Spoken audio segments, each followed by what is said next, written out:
Uh, Good evening everyone. My name is Ashish Kumar सामल. थोड़ा मतलब ये स्टार्ट करने से पहले मैं बता देता हूँ, ये जो सोलर इज माई पैशन, जैसे कि आप लोग सब जानते हैं सर की ये ट्रेनिंग सेशन है. And Revo solar is my company. I was like 2019 में मैं ये स्टार्ट किया था. उस टाइम से मैं कुछ काम किया था सोलर पंप के ऊपर.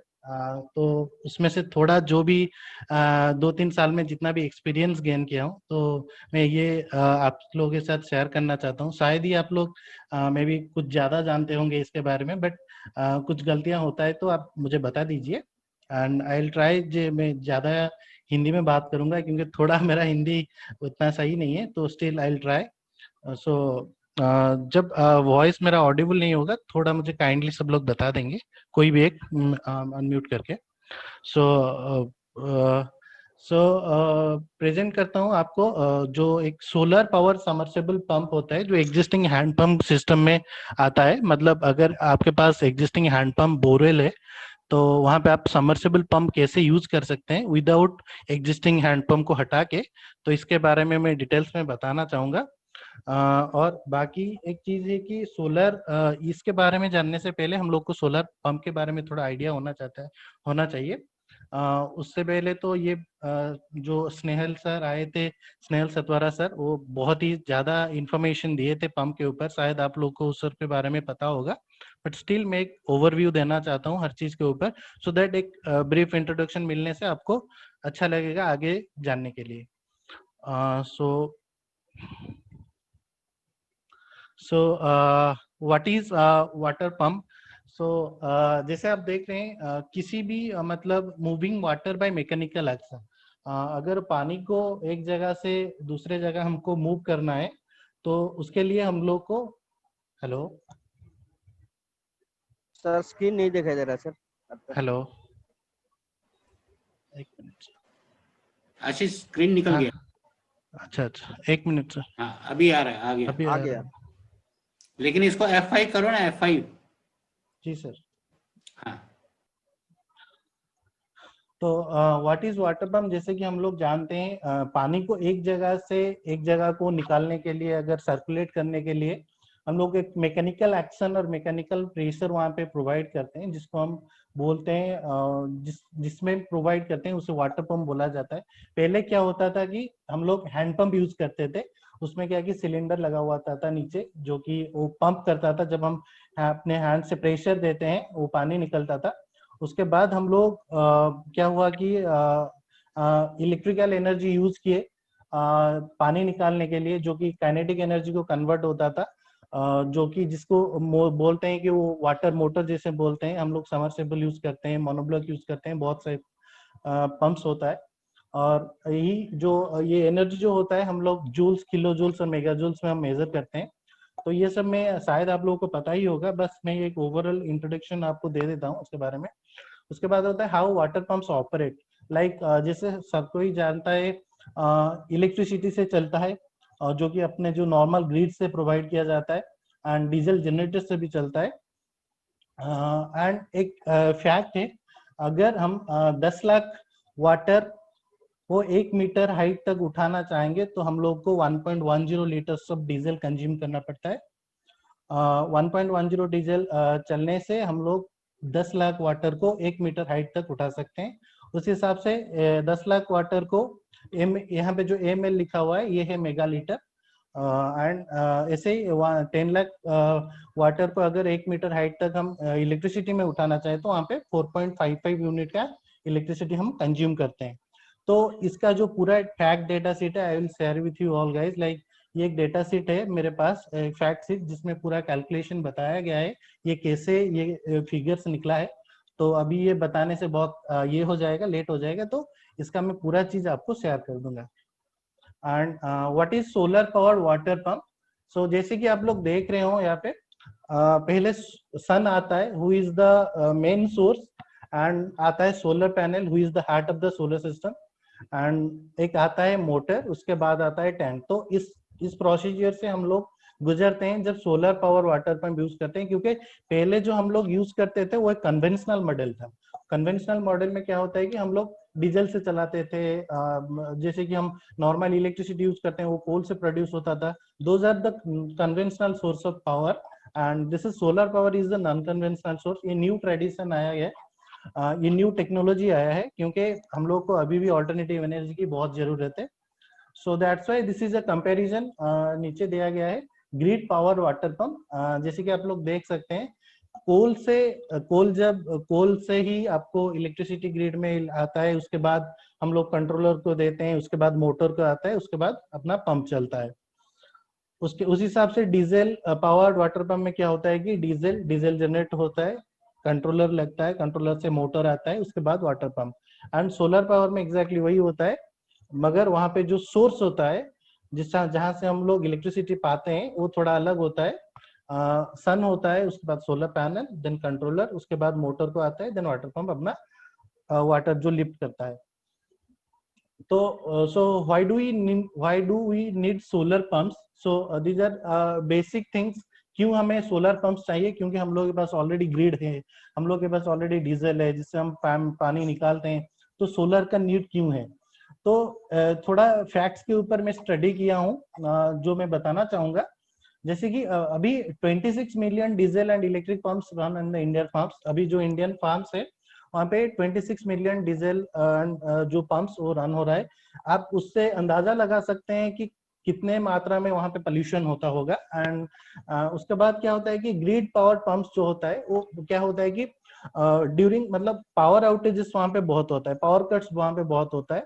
क्योंकि देखिए जो भी हम लोग जैसे कि अर्बन एरिया में वाटर पंप का इतना यूजेस नहीं होता है, जो कि यूज होता है मैक्सिमम विलेज लेवल में होता है। वहाँ पे लोग एग्रीकल्चर के लिए यूज करते हैं, ड्रिंकिंग और कुकिंग के लिए यूज करते हैं। तो वहाँ पे क्या होता है कि ड्यूरिंग समर टाइम पानी की जरूरत बहुत होता है, क्योंकि वहाँ पे तालाब नाव ये सब सूख जाता है।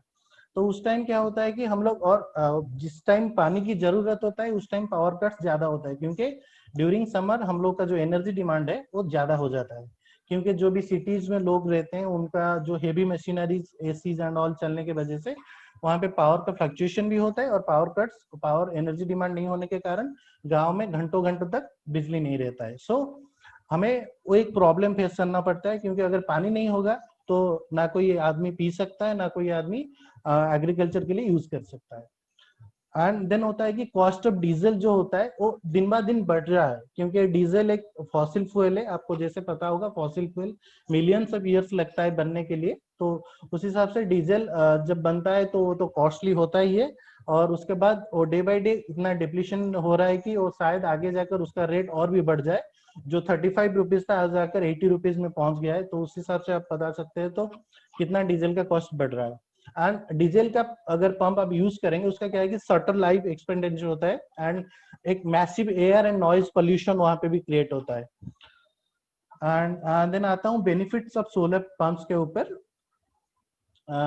सोलर पंप्स अपना क्या होता है कि लो कॉस्ट होता है, जहाँ पे सोलर वाटर पंप्स का इसका कोई रिकरिंग कॉस्ट और इलेक्ट्रिसिटी और फ्यूल का जैसे नहीं होता है। आप वन टाइम इन्वेस्ट करते हैं इसके ऊपर और पूरा टाइम आप चला सकते हैं। तो इसके ऊपर आपको एक बेनिफिट मिलता है, जो रिकरिंग कॉस्ट होता है वो नहीं होता है। और जो मेंटेनेंस होता है, जैसे कि आप डीजल जनरेट में देखेंगे उसका मेंटेनेंस ज्यादा होता है, जो कि सोलर पंप्स में उतना मेंटेनेंस नहीं होता है। एंड रिलायबल क्यों है? रिलायबल जहाँ पे रिमोट एरियाज है, जहाँ पे आप लोगों को इलेक्ट्रिसिटी और डीजल की डिफिकल्टीज होता है मिलने के लिए, वहां पे this is the best reliable service, क्योंकि सन इज एवरीवेयर एंड आप लोग कहीं से भी सोलर पैनल लेकर इलेक्ट्रिसिटी जनरेट करते हो जहाँ पे धूप है आपके पास।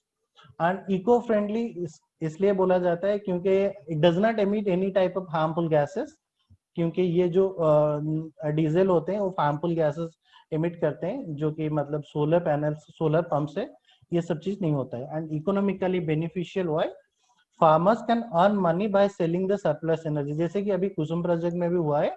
अगर फार्मर्स अगर यूज नहीं कर रहे हैं, अगर पंप यूज नहीं कर रहे हैं सोलर का पंप, तो उस टाइम वो जो भी सरप्लस एनर्जी जनरेट कर रहे हैं वो गवर्नमेंट को प्रोवाइड कर सकते हैं, एंड वहां पे एक सोर्स ऑफ इनकम भी उनका जनरेट हो सकता है। So economically beneficial for that also. And types of solar pumps जो होता है वो डिपेंड करता है, डिफरेंट टाइप्स होते हैं डिपेंडिंग अपन पावर सप्लाई। और टू टाइप का होता है, एक एसी पंप होता है, सोलर एसी पंप, और कहीं कहीं पे हमको एसी डीसी पंप भी बोला जाता है, और एक पंप होता है सोलर डीसी पंप। तो इनके बारे में मैं थोड़ा बता देता हूँ। जो सोलर एसी पंप होता है उसमें एक कंट्रोलर यूज किया जाता है। उसमें क्या होता है कि जो पंप होता है वो जो मोटर होता है एसी पंप में, वो एसी करंट से चलता है, that is alternating current. But हमारा जो सोलर पैनल जनरेट करता है वो डीसी करंट जनरेट करता है, डायरेक्ट करंट। तो वहां पे हम लोग बीच में कंट्रोलर यूज करते हैं। तो कंट्रोलर में क्या होता है कि वीएफडी रहता है, एमपीपीटी होता है, एमपीपीटी कंट्रोलर होता है, उसमें वीएफडी रहता है। तो वीएफडी में होता है एक डीसी लिंक कैपेसिटर होता है एंड एक इन्वर्टर होता है। क्योंकि हम लोग को वो जो डीसी मिल, वहां पे क्या होता है कि जब वीएफडी से अगर हम लोग को डीसी आ रहा है तो ये डीसी लिंक क्या उसे स्मूथ करता है।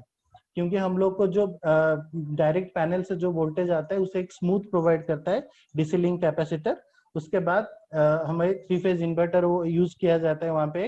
तो वो जो वीएफडी बोलते हैं जैसे वेरिएबल फ्रीक्वेंसी ड्राइव, उसके अंदर ये मैं पार्ट्स बता रहा हूँ। उसके अंदर वीएफडी के अंदर डीसी लिंक कैपेसिटर होते हैं प्लस एक इन्वर्टर होता है जो कि डीसी से एसी कन्वर्ट करता है एंड मोटर को रन करने में हेल्प करता है। तो ये जो वेरिएबल फ्रीक्वेंसी ड्राइव होता है इससे कंट्रोलर जो कि आपको मोटर का जो टर्क होता है ये आपको different voltage and different frequency में उस तरह से मैच करके टर्क प्रोवाइड करता है अच्छी तरह से। पंप जब डायरेक्टली जैसे क्या होता है कि जब सडनली एक क्लाउड आ गया या सडनली एक हाई करंट रेज हो गया तो वो वीएफडी ही मेंटेन करता है। सडन इंक्रीज एंड डिक्रीज जो भी होता है वो पंप के ऊपर कोई भी हैम्पर नहीं होता है, क्योंकि वो वेरिएबल वोल्टेज एंड फ्रीक्वेंसी के ऊपर डिपेंड करता है और वो एडजस्ट करता है कि स्पीड क्या होगा। वोल्टेज एंड फ्रीक्वेंसी जिस हिसाब से होगा उस हिसाब से वो स्पीड को मैनेज करता है। So this is all about solar AC pump और एसी डीसी पंप। और एक पंप है जिसमें बोला जाता है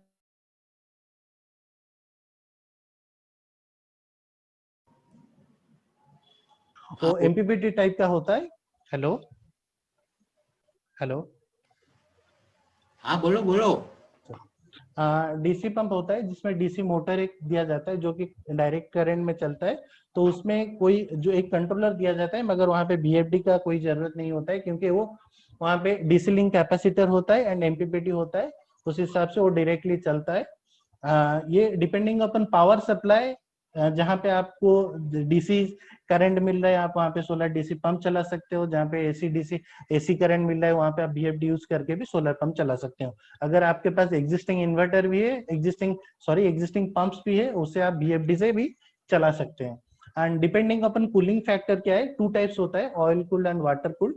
जैसे कि हम लोग का जो पंप होता है जब रन करता है तो वहाँ वो कूल होना चाहिए, क्योंकि उसके अंदर जो वाइंडिंग होता है उसे कूल रखने से वो सही से फंक्शन करता है।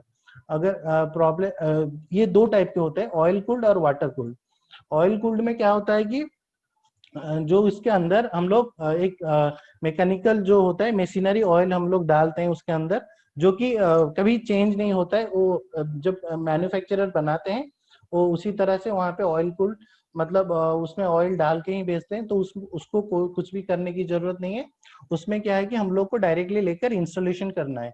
और बाकी जो है वाटर कूल्ड में क्या होता है कि हम लोग को वाटर पोर करना पड़ता है अंदर, क्योंकि जब पंप नीचे रहता है पानी के अंदर वो बहुत सारे प्रेशर में रहता है। तो वहां पे वाटर मतलब इसीलिए हम लोग को पंप को कूल करना पड़ता है। तो जब वाटर कूल यूज करते हैं ध्यान रख के इंस्टॉलेशन करने से पहले पंप के वहां पे नीब को खोल के वहां पे वाटर फ्रेश वाटर जो होता है वो में पोर करना होता है। उसके बाद पंप को इंस्टॉल करना होता है। And depending upon place of usage we are using 3 types of pump, and like surface pump और हमें इसे मोनोब्लॉक पंप भी बोलते हैं, और सबमर्सिबल पंप होता है जो आप लोग शायद ये 2 पंप के बारे में जानते होंगे। अभी क्या हुआ कि कुछ एक पंप आया हुआ है, पहले भी था मगर इतना आइडिया नहीं था बहुत, मतलब अभी सोलर में भी अभी नया हुआ है, ओपन वेल पंप भी सोलर में आ चुका है। इसका क्या है कि जब सरफेस पंप हम लोग यूज करते हैं उसका जो होता है कि सोर्सेस जो होता है कि वो पंड रिवर या कैनल वहां पे हम लोग यूज करते हैं जहां पे 10 मीटर हेड तक उसका रेंज है। और ये सबमर्सिबल पंप क्या है, मोर देन 10 मीटर हेड तक भी हम लोग प्रोवाइड कर सकते हैं। और ओपन वेल पंप जो होता है ये पंप भी पानी में सबमर्सिबल पंप की तरह ये पानी में डूबा रहता है, जो कि सरफेस पंप आउटसाइड पानी के बाहर चलता है। Open well pump and submersible pump, ये दो पंप पानी के अंदर चलता है, इसीलिए मोनोब्लॉक सरफेस पंप से थोड़ा नॉइज आता है, ये दोनों पंप से इतना नॉइज नहीं आता है। जो सरफेस पंप है वो मैक्सिमम 10 लीटर हेड तक मतलब अपना एफिशिएंटली प्रोवाइड कर सकता है, और ओपन वेल पंप जो होता है वो 30 मीटर हेड तक, और मोर देन 30 मीटर आप सबमर्सिबल पंप वहां पे यूज कर सकते हैं। तो ये था टाइप्स ऑफ सोलर पंप्स के बारे में। तो ये एक एग्जांपल यहाँ पर है सबमर्सिबल पंप, जैसे सोलर से धूप आ रहा है, पंप का कंट्रोलर लगा हुआ है। ग्राउंड लेवल जो है बोरवेल होता है, बोरवेल में सबमर्सिबल पंप को हम लोअर करते हैं और वहां से पानी निकालते हैं, ये सबमर्सिबल पंप का है। और सरफेस पंप का आप देख सकते हैं, ये पानी के बाहर लगा हुआ है, इसका एक सक्शन पॉइंट होता है और एक डिस्चार्ज पॉइंट होता है। जो सक्शन पॉइंट होता है वो पानी के अंदर दिया जाता है, और वो डिस्चार्ज पॉइंट से पानी निकलकर आइदर ओवर एक टैंक में डाल सकते हैं या डायरेक्टली आप यूज भी कर सकते हैं एग्रीकल्चर के लिए, और कुछ भी अगर लाइफ स्टॉक रख रहे हैं कुछ भी के लिए। And application of solar pump, mainly जो एप्लीकेशन है वो एक एग्रीकल्चर पर्पज होता है और एक ड्रिंकिंग एंड कुकिंग पर्पज के लिए यूज किया जाता है। तो मेरा जो आज का डिस्कशन था वो कंप्लीटली अभी ये बेसिक चीज था मेरा, मैं जो काम किया हूँ, जो भी मेरा प्रैक्टिकल एक्सपीरियंस है, वो solar power submersible pump with existing hand pump, solar power dual pump pipe system, जो है कि मतलब आप सबमर्सिबल पंप कैसे यूज कर सकते हैं एग्जिस्टिंग बोरवेल में without replacing your existing hand pump. So इसमें क्या होता है कि हम लोग को डिसाइड करना पड़ता है कि कौन सा टाइप का पंप हमें यूज करना है। अगर देखिए अगर आप विलेज लेवल में यूज करते हो तो देखिए ये जो जब टेंडर्स निकलता है, जहां भी गवर्नमेंट का काम निकलता है, ये पंप निकलता है, वहां पे क्लियरली मेंशन होता है आप कौन सा टाइप का पंप यूज कर सकते हो, तो उससे आप पता चल सकता है आप एसी यूज करने वाले हो या डीसी यूज करने वाले हो। देखिए जिसको एसी और डीसी में ये होता है कि डीसी में हम लोग को ज्यादा वारंटी मिलता है, एसी में उतना वारंटी नहीं मिलता है। एंड एसी पंप्स आर थोड़ा लेस एफिशिएंट है डीसी पंप से, क्योंकि एसी पंप में क्या है कि जो सोलर पैनल से जनरेट हो वो कन्वर्जन में थोड़ा लॉसेस होता है, जिसके लिए हम लोग एसी थोड़ा लेस एफिशिएंट है देन डीसी पंप्स। तो टाइप ऑफ पंप वो डिसाइड करते हैं, वो देखेंगे आप टेंडर में क्या निकला हुआ है, या अगर आप कहीं पे गांव में जा रहे हो उनका क्या रिक्वायरमेंट है, वो प्योरली सोलर पैनल से चलाना चाहते हैं या अपने इलेक्ट्रिसिटी से भी चलाना चाहते हैं, वो सोलर से भी चलाना चाहते हैं, ये डिपेंड करता है। तो उस हिसाब से आप डिसाइड कर सकते हो कौन सा पंप वहां पे प्रोवाइड करना है। टाइप ऑफ यूज क्या होता है, क्या करना है, पानी को उठाना है, लिफ्ट करना है, स्टोर करना है एंड यूज करना है। तो ये है टाइप ऑफ यूज आप कर सकते हो, और ये भी कर सकते हो अगर ये ड्रिंकिंग वाटर में ये करना है जरूरी है, क्योंकि दिन के टाइम तो आप पानी उठा लोगे, रात में क्या करोगे, आपको स्टोर करना पड़ेगा, इसीलिए आपको स्टोरेज टैंक या ओवर एक टैंक एक रखना पड़ेगा जिसके अंदर पानी रहेगा और आप उसको रात में यूज कर सकते हैं। सो ड्यूरिंग डे टाइम कैसे यूज करेंगे आप, सोलर रहेगा, स्टोरेज टैंक भी रहेगा और हैंड पंप भी रहेगा, मगर रात को क्या होगा, स्टोरेज टैंक में से पानी यूज कर सकते हैं आप और हैंड पंप में से पानी यूज कर सकते हैं। So how to start with the project, step 1 is on-site analysis, which is very important, and materials required for the installation of solar pump, civil work, installation of mounting structure, installation of solar panel and controller, installation of pumps। ये जो पूरा step by step process मैं आपको graphical image के साथ दिखाऊंगा अभी। तो अभी शुरू करते हैं ऑन साइट एनालिसिस, क्योंकि एक कोई भी आप सोलर का काम कर रहे हो तो उससे उसका जो बहुत ही इंपॉर्टेंट पार्ट होता है वो होता है ऑन साइट एनालिसिस, क्योंकि बिना ऑन साइट एनालिसिस के आप कुछ सही से चीज प्रोवाइड नहीं कर सकते। तो अगर आप इस टाइप का प्रोजेक्ट कभी कर रहे हो तो ये सब चीज ऑन साइट में जाकर आपको पता करना जरूरी है, क्योंकि ये आपको सही से आप क्या पंप साइज कर रहे हो, क्या कंट्रोलर साइज कर रहे हो, क्या कौन सा कितना एचपी का पंप प्रोवाइड करना है, पूरा आपको डिटेल्स वो ऑन साइट एनालिसिस से ही आपको पता चल जाएगा। जैसे कि कंडीशंस ऑफ एग्जिस्टिंग बोरवेल है, बोरवेल जो होता है कि हम लोग क्योंकि ये प्रोजेक्ट एग्जिस्टिंग बोरवेल के ऊपर हम लोग को करना है जहाँ पे हैंड पंप लगा हुआ है, तो वहां पे क्या होना है कि डेप्थ ऑफ बोरवेल आपको पता करना है, टोटल कितना वो बोरवेल खुदा गया है उसका आइडिया आपको लेना है। उसके बाद क्या होता है, केसिंग डायमीटर, जो आपका जो केसिंग होता है कितना इंच का वो बोरवेल है, उसका आइडिया होना है ये 4 इंच का है या 5 इंच का है, 6 इंच का है, 8 इंच का है और कितना इंच का, क्योंकि इसमें क्या प्रॉब्लम होता है कि कभी आप 4 इंच का अगर बोरवेल वहां पे खोला गया होगा, खुद का मेरा प्रैक्टिकल एक्सपीरियंस है, एक गांव में हर जगह गवर्नमेंट का 6 इंच 6 इंच 8 इंच या 5 इंच का ही बोरवेल खुदा जाता है। एक गांव में गया था, वहां पे 4 इंच का वो खुदा गया था अपना बोरवेल। तो उसमें क्या हुआ कि मैं उतना आइडिया नहीं था, क्योंकि हम लोग 5 इंच के लिए हिसाब से 6 इंच के हिसाब से 1 HP जो पंप आता है वो 4 इंच का पंप आता है, उसी से हम खरीद भी लिए थे। तब जब हम वहां पे गए तो वो बोरवेल 4 इंच का था, तो 4 इंच का बोरवेल, ये 4 इंच का पंप, इट्स इम्पॉसिबल जो वो पंप उसके अंदर जाएगा। तो ये सब चीज बहुत जरूरी होता है, ये सब चीज पता करने के लिए। एंड उसके बाद होता है स्टैटिक वाटर लेवल, जो पानी का जो लेवल होता है, बेसिक लेवल, कितने में पानी है अभी, स्टैटिक वाटर लेवल। और स्टैटिक वाटर लेवल के साथ आप लोगों को ये भी पता करना है वो जो static water level during summer कितना शॉर्टफॉल होता है, कितना नीचे गिरता है, वो समर के हिसाब से देखना है आपको। समर में पानी का वाटर लेवल जितना होगा वही आपका स्टैटिक वाटर लेवल है, उस हिसाब से आप डिसाइड कर सकते हो अपना जो समरसेबल पंप है कितने में लोअर कर सकते हैं। एंड एक पंप है एग्जिस्टिंग पंप जो लगा होता है वो कितने में दिया गया है, उसका भी थोड़ा आइडिया लेना चाहिए।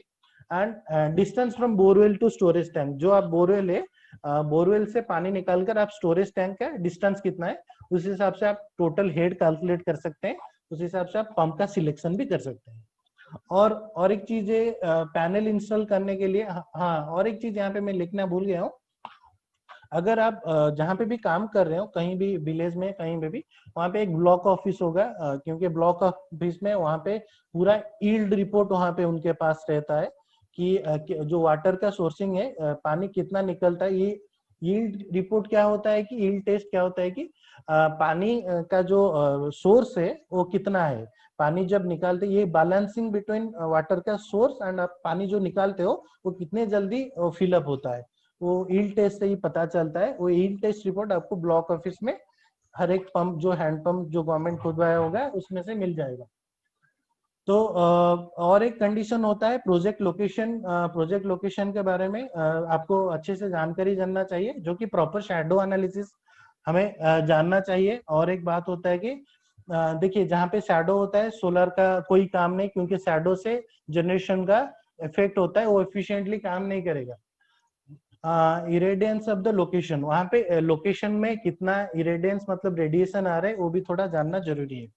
एंड उसके बाद जानना होता है वाटर रिक्वायरमेंट पर डे, कितना फैमिली वो बोरवेल के ऊपर डिपेंड करते हैं और उनको डेली कितना कितना लीटर का वाटर नीड होता है वो भी पता करना चाहिए। एंड उस हिसाब से मैं एक एग्जांपल दे दिया हूँ, ये प्रीवियस जो भी लिखा हुआ है उसका हिसाब से एक अजम्पशन प्रकट के चलते हैं कि हम लोग को ये चीज चाहिए, उस हिसाब से हम प्रोजेक्ट डिजाइन करेंगे। टाइप ऑफ पंप यहाँ पे मैं लिया हूँ डीसी समरसेबल, मुझे एसी पंप नहीं चाहिए, मुझे डीसी पंप चाहिए, मैं प्योरली सोलर से चलाना चाहता हूँ इसे। And depth of the borewell जो लिया हूँ 250 मीटर लिया हूँ, अप्रोक्स 76 मीटर, और जो केसिंग ऑफ डायमीटर हो वो 6 इंच लिया है। जो स्टैटिक वाटर लेवल है वो 60 फीट लिया है, जो कि 19 meter approx. Water drop during summer क्या 20 फीट अप्रोक्स पकड़ के चलते हैं, अगर 20 फीट भी अगर पानी नीचे जाता है तो 6 मीटर अप्रोक्स लिया गया है।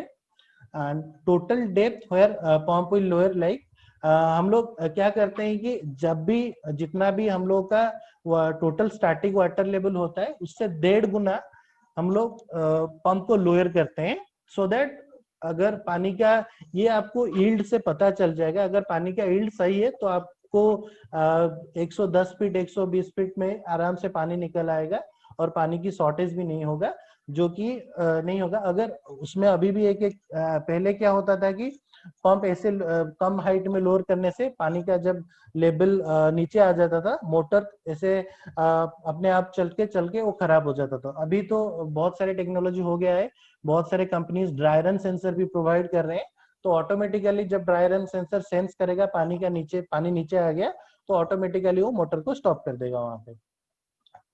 तो एग्जिस्टिंग पंप एंड ये existing pump set cylinder set का डेप्थ जो होता है, ये इसका सेफ एंड साइज बहुत जरूरी होता है। ये 40 फीट में इनका जो एग्जिस्टिंग पंप जो है वो दिया गया है, एंड इसका ये 3 इंच का है। एंड ये एक बात देखने लायक है, क्योंकि देखिए बोरवेल 6 इंच का है, हम लोग को अभी एक 4 इंच का पंप नीचे डालना है, उसके साथ हम लोग को एसडीपी पाइप भी डालना है, जिसका 1 इंच का एसडीपी पाइप डालना है। तो ये इस हिसाब से देखना है कि अगर कहीं कहीं पे आपको सिलेंडर को चेंज भी करना पड़ता है, क्योंकि 3 इंच के सिलेंडर के साथ एसडीपी पाइप सही से नहीं जा पाता है, थोड़ा दिक्कत होता है वहां पे, वो आपको देखना होगा वहां पे। And distance from borewell to storage tank, जिसे हम टोटल हेड भी बोलते हैं, इंक्लूड करते हैं vertical head and horizontal head, वो अप्रोक्सीमेटली 45 मीटर हम लोग लिए हैं। और एक लिए शैडो फ्री एरिया है, तो it's feasible for installation of solar panel.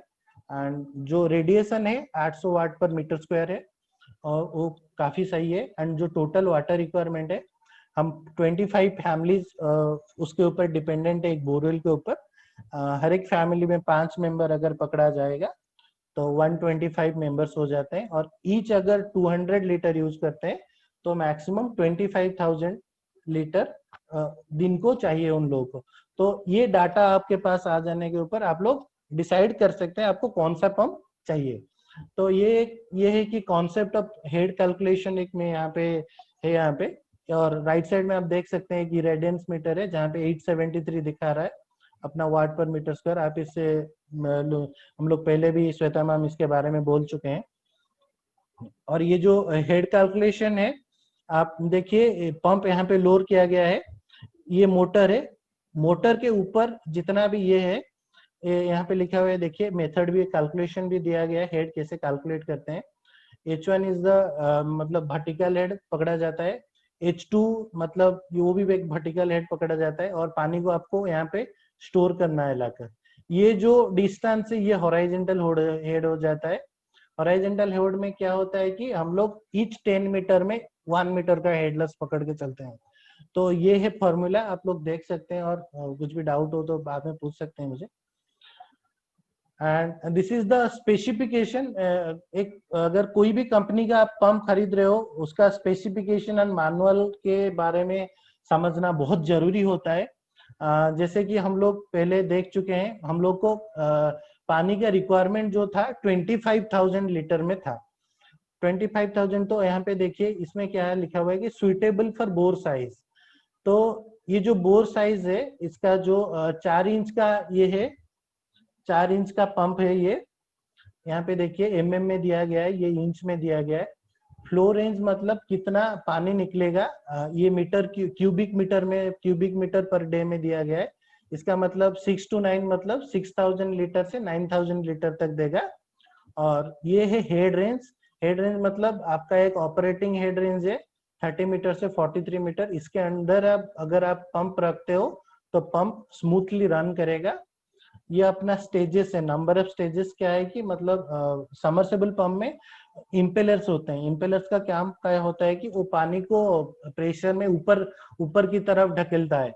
तो जितने नंबर ऑफ स्टेजेस होगा पानी उतना फोर्स के साथ प्रोवाइड करेगा। और इसका जो डिस्चार्ज आउटलेट होता है वो 32 mm, जहाँ पे आप लोग एसडीपी पाइप का कनेक्शन करेंगे, और ये इंच में दिया गया है। और पंप का जो पावर है यहाँ पे एचपी में और किलोवाट में दिया गया है, और कितना अपना सोलर पैनल लगेगा वो उसका भी पूरा हिसाब यहाँ पे दिया गया है। तो नॉर्मली आप थंब रूल के हिसाब से क्या होता है कि जितना एचपी का होता है, 1 एचपी का होता है, तो 1 किलोवाट पैनल सही होता है उसके लिए। अगर ये डीसी पंप के लिए, एसी पंप के लिए आपको थोड़ा एक ज्यादा पैनल लगाना पड़ता है, क्योंकि वहां पे कन्वर्सन का लॉसेस होता है। सो एसी पंप में थोड़ा 1 एचपी एसी में जैसे थोड़ा 4 पैनल्स रखते हैं, तो 1 एचपी डीसी में 3 पैनल में भी काम हो जाता है। तो हम लोग को 25,000 का हम लोग को लीटर का अभी वाटर का रिक्वायरमेंट है, हमको पता चल गया। और आपका ये भी पता चल गया, यहाँ पे देखिए 25,000 125 इंटू 200 25,000 होता है। हम लोग को डेली 25,000 का रिक्वायरमेंट है। और हम लोग को टोटल हेड क्या है 45 मीटर, हम लोग 45 मीटर तक पानी को पहुंचाना है। तो उस हिसाब से हम लोग यही दो चीज से हम लोग कैलकुलेट कर देख सकते हैं। तो यहाँ पे देखिए कोई सा भी, यहाँ से देखिए ये सब 6 से 9,000 से 6 से 9,000, तो देखिए 25,000 कहाँ पे आता है, देखिए यहाँ पे आ गया 13,000 से 26,000 तक पानी का डिस्चार्ज हमको मिल सकता है एट द हेड रेंज 33 से 22। अब ये देखिए जब हम लोग हेड रेंज ज्यादा होता है पानी का डिस्चार्ज कम होता है। जब हेड रेंज ज्यादा होता है मतलब अगर वो बहुत नीचे डालते हैं वो पानी का जो फ्लो होता है वो घट जाता है। तो उस हिसाब से हम लोग इसी बीच में रखने से हमको सही वाटर फ्लो मिल सकता है। अभी यहाँ पे देखिए 13,000 लीटर से 26,000 लीटर, तो इसमें क्या हो गया कि हमारा जो डेली वाटर रिक्वायरमेंट था ये कंडीशन फुलफिल हो गया। अच्छा देखते हैं उसके बाद हेड रेंज। वहां पे हेड रेंज हमको 45 मीटर चाहिए था, तो यहाँ पे 33 से 22, तो ये पंप तो नहीं काम आएगा। उसके बाद नीचे वाला देखते हैं, ये होता है कि 48 मीटर से 33, ये पंप काम आ सकता है, मगर अगर कुछ फ्रिक्शन लॉसेस रहा तो 45 है, मतलब ठीक है 48 चल जाएगा, मगर ये भी थोड़ा मतलब अगर थोड़ा और अच्छे से पकड़ा जाए, ये और नीचे वाला हम लोग देख सकते हैं जिसमें दिया हुआ है 13 से 26 लीटर, 13,000 से 26,000 लीटर आएगा, और जिसका हेड रेंज 45 से 66। अगर हम आशीष ये सर, वाला, हाँ सर वो जो 13 से जो स्टार्ट किया, बोला 13 से 22 मीटर, ठीक है। 26, हाँ सर। तो मान लीजिए 13 क्या टोटल इंक्लूडिंग 13 से 22 मीटर नहीं है, तो आपका सेक्शन से अलग है ना, नहीं सेक्शन टू डिलीवरी। सर ये जो 13 से 26 जो है ये वाटर का फ्लो रेट है, मतलब आपको दिन में 13,000 से 20 से मतलब 26,000 तक पानी आप निकाल सकते हैं। अगर आपका हेड रेंज 33 मीटर रहा तो आप 13 मीटर निकाल सकते हैं, अगर 22 मीटर रहा तो आप 26,000 तक वाटर निकाल सकते हैं। सर हेड जो बोला ना आपके हाँ टोटल हाँ में जो सबमर्सिबल हाँ के हाँ, ए, ये निश्चित टोटल, निश्चित ए, हाँ सर। निश्चित बाबा, अरे यार इतना अच्छा चल रहा है यार आशीष, पहले एक बार कंप्लीट कर यार। निश्चित साइड में लिख ले यार अपना क्वेश्चन, बहुत सही आपका फ्लो चल रहा है, आप उसको करो। साइड ठीक में है। लिख अपना क्वेश्चन। हाँ सर, हाँ तो ये जो निशा जी मैं आपको बता दूंगा आखिर में, आप डाउट पूछ लेना। ये जो पंप अभी ये जो फ्लो रेंज होता है ये 13,000 से 26,000 तक पानी निकालता है। तो ये देखिए आप 66 में अगर आपका हेड रहा, आप अगर पंप लोअर करते हो तो आपको 13,000 तक पानी निकल जाएगा। अगर आप 45,000 तक निकालते हैं, यहाँ पे आप 26,000 तक वाटर निकाल सकते हो। तो यहाँ पे देखिए ये कंडीशन अपना फुलफिल हो जाता है, अपना हेड रेंज भी मेंटेन हो गया, अपना वाटर रिक्वायरमेंट भी फुलफिल हो गया। तो उस हिसाब से देखिए यहाँ पे 12 इम्पेलर लगा होता है, ये 12 स्टेज का पंप है, 12 इम्पेलर। और यहाँ पे ये क्या हो गया कि 1 HP का पंप है यहाँ पे। तो कंपनी के हिसाब से वो 1200 का सोलर पैनल देते हैं, क्योंकि अगर यहाँ पे आप मेरे एक्सपीरियंस से अब 3 पैनल से भी ये चला सकते हो, मगर 1200 सेफ साइड में दिया गया है, क्योंकि वेदर का कंडीशन अगर खराब रहा अगर तो उस हिसाब से ये लोग थोड़ा ज्यादा करके पंप का स्पेसिफिकेशन देते हैं, पैनल का स्पेसिफिकेशन। तो बाकी ये तो हो गया पंप का स्पेसिफिकेशन। एक मोटर का स्पेसिफिकेशन जो मेरा गलती हो गया, मैं डालना भूल गया। तो कंट्रोलर में भी थोड़ा स्पेसिफिकेशन होता है कि आप कितना इनपुट आप उसे दे सकते हो। तो ये जो पंप्स होते हैं 1 HP के, वो डिफरेंट 70 वोल्टेज से ऑपरेट होना शुरू हो जाता है, और इसका जो MPPT रेंज होता है वो 90 वोल्ट से शुरू होता है। इसका मैं थोड़ा देना भूल गया, सॉरी फॉर दैट। एंड तो उस हिसाब से आप पैनल, उस हिसाब से आप पता कर गया होगा अगर 3 पैनल लगेगा। अगर हम 335 का लगाते हैं, 45 वोल्ट का VOC होता है, तो अगर 3 पैनल लगाएंगे तो हम अगर ऐड कर लेंगे तीनों को, अगर सीरीज करेंगे हम लोग का कितना 135 अराउंड अपना वोल्टेज आ जाएगा। तो उस हिसाब से वो आ जाएगा, पूरा कंट्रोलर का हिसाब आ जाएगा वहां पे। एंड उसके बाद क्या होता है कि materials required for the installation of solar pump, क्या क्या मटेरियल्स रिक्वायर्ड होता है आपको अगर आप ये एग्जिस्टिंग पंप के साथ ये काम करना चाहते हो। उसका फोटोज में यहाँ पे दे दिया हूँ। सोलर पैनल, पंप, कंट्रोलर, ये तीनों चीज, this is the heart. And आप बोल सकते हैं हार्ट, बोल सकते हैं ब्रेन, बोल सकते हैं, ये पूरा सिस्टम इसके बिना नहीं चल सकता। उसके बाद आता है माउंटिंग स्ट्रक्चर। ये इस टाइप का स्ट्रक्चर होता है क्योंकि इसके ऊपर आपको वो जो वाटर का टैंक जो राइट साइड में आपको दिख रहा होगा वो ऊपर रहता है। ये पूरा ये सब चीज रिक्वायर्ड होता है। उसके साथ आपको पंप का वायर या पंप का रोप, इस दोनों में से आप कोई भी चीज यूज कर सकते हैं पंप को लोअर करने के लिए। और एक आप 4-वे स्टैंड पोस्ट लगा सकते हो जो कि आपका वाटर टैंक से कनेक्ट किया जाएगा और पानी निकल सकता है, पानी आप दे सकते हैं। इसका इसका जो भी यूज आगे है क्लियरली आपको मेंशन किया गया और आपको पता चल जाएगा आगे इसका क्या क्या यूज करना है, कैसे करना है। और आप अगर जीआई पाइप यूज कर रहे हो उसके हिसाब से जीआई फिटिंग्स यूज करना है। अगर आपको यूपीवीसी पाइप यूज करना है तो यूपीवीसी फिटिंग्स लगा सकते हैं, क्योंकि ये प्लम्बिंग काम में क्या कि कभी यूनियन लगाना पड़ता है, कहीं बेल बाल लगाना पड़ता है, कहीं आपको रिड्यूसर सर्किट की जरूरत होता है। तो ये सब चीज डिपेंड करता है कि प्लम वो ऑन साइट के ऊपर किस तरह से आपको कहाँ तक पानी पहुंचाना है, किसको पानी पहुंचाना है, कितना आउटलेट निकालना है। तो ये ऑन साइट प्रोजेक्ट के ऊपर डिपेंड करता है। और एसडीपी पाइप यूज हो जाए क्योंकि पंप को लोअर करने के लिए एसडीपी पाइप यूज किया जाता है। उसके बाद क्या होता है, हम सोलर केबल्स यूज करते हैं सोलर पैनल को सीरीज में कनेक्ट करने के लिए। पंप केबल यूज किया जाता है समर्सिबल पंप को कंट्रोलर से कनेक्ट करने के लिए। नॉर्मल केबल्स जो होता है वो यूज करते हैं हम फ्लोटिंग सेंसर जब देते हैं, जो कि ऑटोमेटिकली ऑन करता है टैंक के हिसाब से। पानी जब जब पानी नीचे गिर जाता है तो ऑटोमेटिकली वो ऑन होता है, उसमें हम नॉर्मल केबल्स प्रोवाइड करते हैं। और ड्राई रन सेंसर के लिए भी नॉर्मल केबल्स यूज करते हैं। एंड MC4 कनेक्टर्स यूज करते हैं सीरीज करने के बाद, जब हम आउटपुट से निकालेंगे वहां पे 2 कनेक्टर्स भी यूज करते हैं। तो उसके हिसाब से बेस बोल्ट यूज किया जाता है, एक जो बेस सीमेंट का बेस बनता है ये बेस बोल्ट यूज करके किया जाता है। पीवीसी टेप यूज ही करेंगे, proper not bolt washer use करेंगे। केबल टाई भी आपको जरूरत है। फ्लोटिंग सेंसर जो जैसे मैं बोला कि अगर ऑटोमेटिकली पंप को ऑन और ऑफ करना है वो ऑटोमेटिकली होता है ये फ्लोटिंग सेंसर के थ्रू। और बेस प्लेट्स भी यूज किया जाता है जिसके ऊपर टैंक रहता है। वाटर चैम्बर यूज किया जाता है। वाटर चैम्बर क्या है कि एग्जिस्टिंग पंप जब अगर हम जहाँ पे लगाते हैं वहां पे वाटर चैम्बर के ऊपर ही हम लोग ये फिटिंग्स कर सकते हैं। यहाँ पे मैं दिखाना चाहता हूँ, देखिए यहाँ पे 2 पॉइंट है। ये क्या होता है कि पंप का जो एसडीपी पाइप जो पंप से लगा हुआ है वो आकर यहाँ पे फिटिंग किया जाएगा और पंप का केबल इसमें आएगा। तो ये पूरा चीज इसमें फिटिंग होगा और ये ऊपर की तरह रहेगा, सो दैट बाहर की तरफ आप आउटलेट ले सकते हो। एक अंदर की तरह रहा जहाँ पे आपका पूरा पंप यहाँ पे फिटिंग करके नीचे डाला जाएगा और ये पूरा नॉट बोल्टिंग हो जाएगा, सो दैट ये यहाँ पे देखिए आपका जो एग्जिस्टिंग पंप होता है वो नॉट बोल्ट थोड़ा मिसमैच भी हो सकता है। अगर कहीं पे मिसमैच होता है तो हम लोग एग्जिस्टिंग पंप को भी थोड़ा कट करके वहां पे डाल सकते हैं, जिसमें आगे मैं दिखा दूंगा। और जैसे प्लम जो लाइटनिंग अरेस्टर भी लगा जाता है, प्रॉपर अर्थिंग इलेक्ट्रोड्स भी यूज किया जाता है क्योंकि गांव का एरिया है, कहीं पे भी बिजली गिर सकता है, तो protection is very much needed.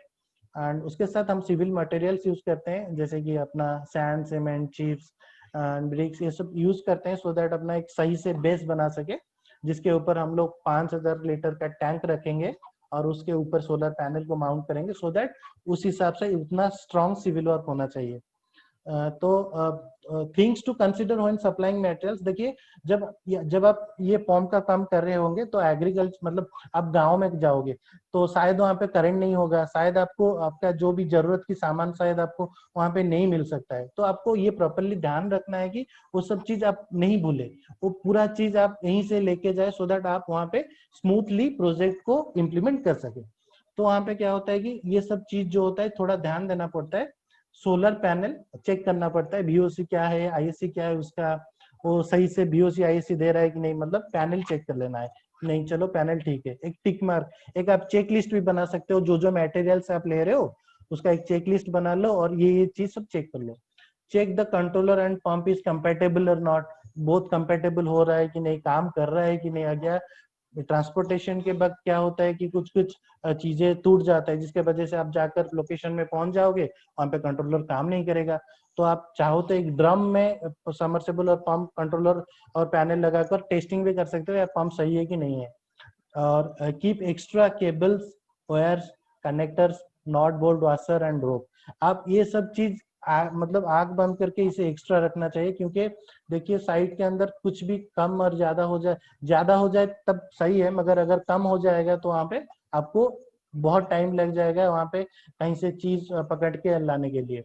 And keep an emergency light and extension board, क्योंकि देखिए कहीं कहीं पे क्या होता है कि आपको ड्रिल करना पड़ता है, कहीं कहीं पे आपको वेल्डिंग करना पड़ता है, तो आप एक्सटेंशन बोर्ड लेना पड़ता है वहां पे। और इमरजेंसी लाइट इसीलिए मैं बोल रहा हूँ क्योंकि कहीं कहीं काम करते वक्त शाम हो जाता है, अंधेरा हो जाता है, वहां पे लाइट का बंदोबस्त नहीं होता है, तो आपको इमरजेंसी लाइट भी आपके साथ लेना चाहिए। And properly check the water tanks condition, जो भी टैंक ले रहे हो आप देखिए कहीं पे वो सब मतलब गैप तो नहीं है, वो प्रॉपरली ठीक है टैंक, तो कहीं पे मतलब लीकेज तो नहीं है वहां पे। तो ये सब चीज प्रॉपरली मटेरियल सप्लाई करने से पहले ये सब चीज ध्यान में रखना होगा और चेक करना होगा। एंड आ जाते हैं हम सिविल वार के ऊपर। स्टेप 3 जो होता है, हम मटेरियल अभी सप्लाई हो गया, वहां पे अनलोडिंग प्रॉपरली करना है। उसके बाद अनलोडिंग होने के बाद वहां पे हम लोग आते हैं सिविल वर्क के ऊपर। सिविल वर्क में क्या होता है कि हम लोग, मैं फोटोज में एक्सप्लेन करता हूँ। ये जो पहला ऊपर वाला पिक देख रहे हो, बेस फार्मा इसे बोला जाता है। इसे क्या होता है कि base former use to mark the holes. अपना जो स्ट्रक्चर हो मतलब खड़ा किया जाता है, उसका एक डायमेंशन होता है। तो वो डायमेंशन के हिसाब से ये होता है, ये बेस फार्मा बनाया जाता है। क्योंकि आप जब होल करोगे, डिग करोगे जब होल, तो उसी हिसाब से होल करना है। क्योंकि अगर वहां पे वाटर लेवल का थोड़ा भी इधर उधर हो गया तो स्ट्रक्चर मतलब सही नहीं आएगा। वो थोड़ा मतलब ऊपर जितना भी बार सन ये है, क्योंकि ये सब नॉट बोल्ट से ही फिटिंग किया जाता है, तो वहां पे आपको फिर से वेल्डिंग का चक्कर आ जाएगा। अगर देखिए वेल्डिंग का प्रॉब्लम क्या होता है कि बीच में गांव में कहीं कहीं पे करंट नहीं होता है, कहीं पे इलेक्ट्रिसिटी का सप्लाई नहीं होता है, तो आप ये सब चीज रिस्क में नहीं ले सकते। तो आपको पहले से ही प्रिपेयर करना है, नहीं अपना जो मेजरमेंट है वो प्रॉपर होना चाहिए। और नीचे का अगर बेस सही रहेगा, ऊपर का जितना भी स्ट्रक्चर है वो सही से गिर जाएगा। तो ये है बेस फार्मा। इसे क्या करते हैं हम लोग, फिटिंग करते हैं इस तरह के फिट करके हम लोग ग्राउंड में रख लेते हैं। तो इसमें क्या है कि properly fit the mounting base and mark 4 corners of the mounting base. 4 जो कर्नर होता है उसे मार्क कर लेना है, सो दैट आपको उस हिसाब से खुदाई करना है। वंस आप ये मार्क कर लिए, वो स्ट्रक्चर हटा देंगे, उसके हिसाब से चारों तरफ आप उस तरह से होल कर लेंगे। उसका लेंथ ब्रेथ हाइट क्या है, 2.5 फीट है लेंथ, ब्रेथ है 2.5 फीट। जो डेप्थ है, जो हाइट होगा, उसका जो नीचे का गड्ढा होगा वो 3 फीट का होगा। ये एक मेरा स्पेसिफिकेशन है, क्योंकि ये टेंडर में निकला हुआ था, अकॉर्डिंगली मैं किया था। तो आप थोड़ा देख लेना कौन सा टेंडर आप कर रहे हो, और उसमें पूरा स्पेसिफिकेशन रहता है कि आप किस तरह से काम करोगे। जो स्कोप ऑफ वर्क होता है एंड टेक्निकल थिंग्स उसमें पूरा मेंशन होता है। तो मैं यहाँ पे जो ये जो गड्ढा हुआ है 2.5 फीट इंटू 2.5 फीट इंटू 3 हुआ है। एंड एक गड्ढा खोदने के बाद हम लोग क्या करते हैं, उसमें जो सिविल का जो वर्क होता है, प्रोसेस करते हैं। उसमें क्या होता है, पोर सम सैंड, थोड़ा 2 इंच का बालू डालते हैं वहां पे, एंड उसके बाद थोड़ा पानी डालते हैं, सो दैट वो थोड़ा स्टेबलाइज हो जाए, थोड़ा एक शेप में आ जाए। क्योंकि उसके ऊपर जैसे ये मिट्टी में कंक्रीट नहीं पकड़ता है, सैंड में वो कंक्रीट पकड़ता है, इसीलिए हम लोग सैंड देते हैं। उसके बाद हम लोग बालू के ऊपर थोड़ा पानी देने से वो शेप हो जाता है। उसके बाद क्या करते हैं, हम थोड़ा कंक्रीट मिक्सर डालते हैं, वो 4 इंच का डालते हैं। वो आपके जो भी सिविल इंजीनियर वहां पे होगा उनको क्लियरली इसके बारे में पता होगा। वो जो मिक्सर होता है वो sand, chips, cement and water का मिक्सिंग होता है। उसके बाद क्या होता है कि अपना ये सब चीज होने के बाद हम लोग उसी टाइम पे हम लोग को रॉड यूज करना है, क्योंकि हम लोग यहाँ पे कॉलम्स बनाने होते हैं, बीम्स बनाने होते हैं। क्योंकि जब साइक्लोन्स होते हैं, झटका लगने से शायद ही ये सब चीज गिर सकता है। तो हम लोग को proper sizing of rod use करना है, एंड प्रॉपर ही इसका बेस, जो अपना बेस रॉड है और जिसका कॉलम रॉड है, बीम रॉड है, इसे हम बनाना पड़ता है। इसमें मैं पूरा साइजिंग यहाँ पे लिख दिया हूँ। अगर आपको बेस रॉड बनाना है 12 mm साइज का बनाना है, जो रॉड साइज होता है 24 इंच का, हम लोग को एक एक पीस काटना है 8 नंबर्स, जिसका हम लोग 4 सेट बनाएंगे। जिसे 4 होल है, इसके लिए 4 ये बनाएंगे। और उसके लिए रॉड वाइंडर भी यूज करेंगे टाइटनली प्रॉपरली टाइट करने के लिए। और अगर आप कलम बना रहे हो उसके लिए भी आप 12 mm रॉड यूज करेंगे। और उसमें क्या है कि अपना जो ये एल शेप में, देखिए ये जो शेप है एल शेप में बनता है। ये जो ऊपर का हाइट ये 36 इंच है, और ये जो साइज है ये 6 इंच का है। तो ये भी 4 नंबर्स बनेगा 4 सेट के लिए। और ये जो रिंग भी बनाते हैं, क्योंकि देखिए बीच बीच में हम लोग ये रिंग डालते हैं। ये जो रिंग क्या है, ये रिंग का गैप मेरा सजेशन है 5 इंच से आप ज्यादा मत रखिए। 5 इंच तक, 5 इंच में आप दीजिए। तो इस हिसाब से आप लोग 8 इंच का 7 नंबर्स 28 सेट्स ये जो बना सकते हैं अपना रिंग। और बाकी अगर आप बीम का रॉड बना रहे हैं, ये भी 12 mm में यूज होगा। रॉड का साइज जो होगा 68 इंच होगा। देखिए ये मे भी डिफर कर सकता है डिपेंडिंग अपॉन दिस साइज मतलब आपका जो भी आपका मैन्युफैक्चरर स्ट्रक्चर बनाता है उसका कौन सा डायमेंशन में बनाता है, क्योंकि देखिए 2000 लीटर भी होता है, 3000 लीटर भी होता है, 5000 लीटर भी होता है, उसके टैंक के डायमेंशन के हिसाब से स्ट्रक्चर वेरी करता है, उसके हिसाब से ये वाला भी बीम एंड ये सब रॉड का साइज भी वेरी करेगा थोड़ा। तो उस तरह से बीम 68 इंच 4 नंबर्स 4 सेट बनाना है, यहाँ पे एक, यहाँ पे एक, यहाँ पे एक, यहाँ पे एक, और आपको रिंग भी बनाना है, उसके लिए रिंग 8 इंच 3 इंच का और 12 नंबर का बनाना है। जैसे कि मैं बोला कि 5 इंच से ज्यादा गैप नहीं देना चाहिए, क्योंकि आपको ध्यान रखना है आप ये जो भी लगा रहे हो ये मिनिमम 170-180 किलोमीटर तक विंड को सस्टेन कर सके। अगर आपका बेस सही रहा तो ऊपर का मटेरियल भी सही रहेगा। एंड फिर आता है उसके बाद क्या करते हैं हम लोग, इस तरह से कलम एंड बेस को बांध देते हैं। उसके बाद हम लोग ऐसे गड्ढे में, जैसे हम लोग पीसीसी किया हुआ है, नीचे देखिए पीसीसी जो मिक्सर था, सीमेंट एंड कंक्रीट का मिक्सर दिया था, उसके ऊपर हम लोग डाल दिए हैं। उसके ऊपर इस तरह से चारों तरफ डालने के बाद हम लोग फिर से बेस फार्मा जो रखते हैं, क्योंकि हम लोग को प्रॉपरली वाटर लेवल करना है इसका, क्योंकि अगर हम इधर उधर कर लेंगे तो क्या होता है कि सही से अपना जो नॉट बोल्ट निकलेगा ना, बोल्ट निकलेगा, वो सही से अपना नहीं आएगा। तो इसमें क्या होता है, ये बोल्ट यूज करते हैं हम लोग, यहाँ पे रॉड के अंदर डालते हैं चारों तरफ। उसके बाद हम लोग फार्मा यूज करते हैं। फार्मा यूज करने से हमारा जो भी शेप आएगा, प्रॉपर शेप आता है। इस तरह से हम फार्मा चारों तरफ यूज कर लेंगे। उसके बाद हम लोग मिक्सर डालना शुरू करेंगे इसके अंदर। उसके बाद बीम भी कनेक्ट करेंगे। Use pharma for strong and well सेप्ड base and leave the concrete base at least. ये सब चीज जो होता है कि ये आपको डिपेंड करना पड़ता है कि आप कहाँ पे कौन सी मिट्टी में कर रहे हो। अगर मिट्टी गीला है तो थोड़ा और ज्यादा आपको खोदना पड़ेगा और वहाँ पे शायद मिक्सर ज्यादा लग सकता है, कंक्रीट मिक्सर। तो कंप्लीटली ऐसे बीम भी कनेक्ट किया जाएगा पूरा। इस कनेक्ट होने के बाद उसके बाद चारों तरफ फार्मा दिया जाएगा और फाइनल जो आएगा स्ट्रक्चर बन के, जो भी बेस बन के, ये इस तरह से आएगा। देखिए चारों तरफ बोल्ट निकला हुआ है और ये पूरा कंक्रीट का बेस बनाया गया है। ये जो बीच का प्लेस है वो हम आखिर में ही फिल करते हैं कंक्रीट देकर, मगर इंस्टॉलेशन से पहले हम लोग ये अभी इस तरह से ही करते हैं। एंड उसके बाद आता है इंस्टॉलेशन ऑफ माउंटिंग स्ट्रक्चर। तो देखिए इस तरह से हम स्ट्रक्चर जो पहले में दिखाया था, इस तरह का स्ट्रक्चर यूज किया जाता है। इसको मेन पोल्स बोला जाता है, इसे बेस प्लेट बोला जाता है, ये सब पोल्स होते हैं। Hot dip GI structures are used to mount. ये जो हॉट डिप जीआई स्ट्रक्चर्स होता है, इससे क्या होता है कि टैंक भी माउंट होता है उसके ऊपर एंड पैनल भी माउंट होता है। तो इससे क्या होता है, द फर्स्ट स्टेप क्या होता है इसमें, पुट द 4 पिलर्स। ये जो बड़ा बड़ा पिलर्स देख रहे हो आप, जब नॉट बोल्टिंग ये 5 दिन, हाँ अगर आप ये बेस काम कर रहे हो, बेस को मिनिमम 5 to 6 डेज आपको छोड़ना है और डेली आपको वहाँ पे वाटर पोर करना है, सो दैट वो मिक्सचर थोड़ा स्ट्रांग हो जाए, हार्ड हो जाए, सो दैट आप उसके ऊपर काम कर सके। तो मिनिमम 5 डेज तो छोड़ना ही है वहाँ पे सीमेंट का बेस करने के बाद।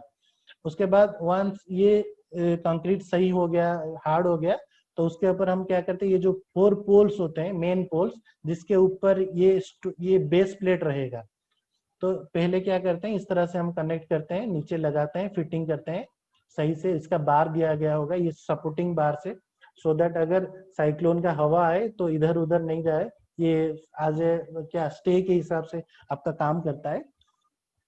इसमें क्या है कि उसके बाद हम बेस प्लेट लगाते हैं। ये वाला जो प्लेट है, ये बेस प्लेट ऊपर बैठते हैं, क्योंकि इसके ऊपर टैंक रहेगा, वाटर टैंक जो है हमारा। उसके बाद देखिए हम लोग ये साइड का बार यूज करते हैं, सब पोल्स यूज करते हैं, क्योंकि अगर ये यूज करने से ऊपर हम पैनल माउंट कर सकते हैं और हमारा जो टैंक है वो सेफली यहाँ पे अंदर रह सकता है। ये प्रोसेस के बाद हम लोग टैंक को वहाँ पे ऊपर लेते हैं, ऊपर वहाँ पे रखते हैं। और ये सब काम करने से मतलब थोड़ा दिक्कत आ सकता है। ये पंप और ये टैंक कैसे ऊपर उठाएंगे, इसके लिए थोड़ा वर्क फोर्स भी आपको चाहिए। आप पुली भी यूज कर सकते हैं वो टैंक उठाने के लिए। थोड़ा जब ये काम कर रहे हो तो सेफ्टी मेजर्स बहुत ही जरूरी है इसके लिए। और वंस ये पंप आ गया, एक टैंक आ गया इधर, उसके बाद हम साइड बार्स पूरा लगा लेते हैं, क्योंकि देखिए यहाँ पे एक मैं साइड का बार खुला छुड़ाऊं, क्योंकि ये टैंक इसके अंदर जाकर घुसेगा। नहीं तो अगर ये मैं बंद कर दूंगा, टैंक को ऊपर लेकर घुसाना बहुत मुश्किल हो जाएगा, क्योंकि ये बहुत बड़ा 5000 लीटर का टैंक है, तो ये इसके अंदर घुसने के बाद हम लोग ये बार लगा देते हैं और ऊपर सोलर पैनल के लिए भी हम बार लगा देते हैं। तो इस तरह से हम सोलर पैनल को भी अच्छे से ऊपर की तरफ लेते हैं। आप चाहें तो बहुत सारे टेक्निकल सीडीज आते हैं, आप उसमें से पैनल उठा सकते हैं, नहीं तो आप मैनुअली भी ले सकते हैं। हम लोग मैनुअली तो अभी करते हैं, उतना ऑटोमेशन नहीं आया है। तो धीरे से आप पैनल ऐसे उठाकर पैनल को ऊपर रखना है, लगाना है। उसके बाद आपको हाँ, और एक बात क्या है कि ये टैंक जब आप ऊपर चढ़ाओगे उससे पहले आप टैंक में इनलेट होल, आउटलेट होल और एग्जिट होल पहले से ही कर देना है, क्योंकि ऊपर चढ़कर काम करना बहुत मुश्किल होता है। क्योंकि आपको इनलेट और आउटलेट टैंक ये जो होल अगर हो गया होगा, आप डायरेक्टली प्लम्बिंग का जो काम करोगे ऊपर ऊपर ही आपको कनेक्ट करना पड़ेगा, अंदर पंप के टैंक के अंदर का काम कुछ नहीं रहेगा। तो ये टैंक अगर ऊपर चढ़ाने से पहले आपको ये ध्यान रखना है। एंड जो फाइनल इमेजेस है, पूरा पैनल इस तरह से इंस्टॉल हो जाने से ये स्ट्रक्चर इस तरह से दिखता है, आप देख सकते हैं पूरा फिटिंग होने के बाद। एंड देन आते हैं installation of solar panel and controller. जैसे कि आप सोलर पैनल इंस्टॉल जैसे होता है, पैनल एक बड़ी चीज होता है, क्या है कि कंट्रोलर और मोटर का स्पेसिफिकेशन हमें अच्छे से पढ़ना है, क्योंकि यूजर मैनुअल जो होता है वो बहुत ही इंपॉर्टेंट होता है। क्योंकि हम लोग क्या करते हैं कि हाँ शायद हमको पता है बोल के हम लोग इंस्टॉल करते हैं। कहीं पे भी कुछ भी आप इंस्टॉल कर रहे हो तो आप यूजर मैनुअली प्रॉपर्ली फॉलो करें, और वहाँ पे जो भी सेफ्टी मेजर्स, जो भी जिस तरह से इंस्टॉलेशन का गाइडेंस दिया गया है उस हिसाब से ही आप कनेक्शन डायग्राम भी वहाँ पे प्रोवाइड किया गया होगा, उस हिसाब से आपको ये सब कनेक्ट करना है। तो यहाँ पे जो पैनल का कंट्रोलर था, इसका जो स्पेसिफिकेशन था मेरा 90 वोल्ट में एमपीपीटी का रेंज शुरू होता है, 70 वोल्ट से ये कंट्रोलर शुरू होता है। तो मेरे पास 3 पैनल था 335 वाट का, मैं तीनों को सीरीज में कनेक्ट कर दिया। सो दैट सीरीज में कनेक्ट करने से क्या होता है, मेरा वोल्टेज रेंज मेरा मेंटेन हो गया। इसमें क्या है कि मैं ये कंट्रोलर को ओपन किया, देखिए यहाँ पे कुछ कैपेसिटर्स लगे हुए हैं, यहाँ पे कुछ शायद मैं बड़ा कर रहा हूँ, शायद देखने, यहाँ पे देखिए यहाँ पे पंप का R Y B U B जो अभी है, ये पैनल का पॉजिटिव नेगेटिव कनेक्ट कर सकते हैं। यहाँ पे पंप का तीनों वायर के यूज कर सकते हैं।